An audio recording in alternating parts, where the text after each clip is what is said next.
All right, guys, we're talking about uplights. Uplighting is an essential part, or accent lighting is an essential part of any landscape lighting installation. You're gonna have it on your accent trees like what we have on this particular build. You're gonna have it on washing the front of the home.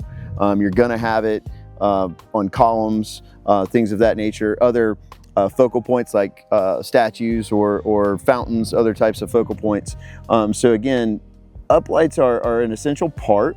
Some of the things that we want to avoid are hot spots. Like, we don't want to have the fixtures placed too close to the proximity of the trunk. We want to graze that trunk and get the natural beauty, that texture that's a part of this oak tree.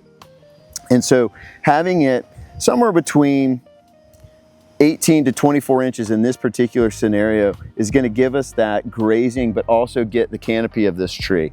So Michael's done a really good job of running this wire. I asked him to leave roughly, 4 feet of leeway here so that we can move this fixture around to make sure that we can get it placed and aimed properly. So again, that lead, we call it pulling tails. Typically I would tie this in a knot and have it sitting here like this, so that as the wire gets buried, it doesn't get pulled away. That way, when I'm ready to install my fixture, I just untie that. I cut it right in the middle of that run, and then I connect my lead. So again, Michael, go ahead and get your stake put on and get that placed.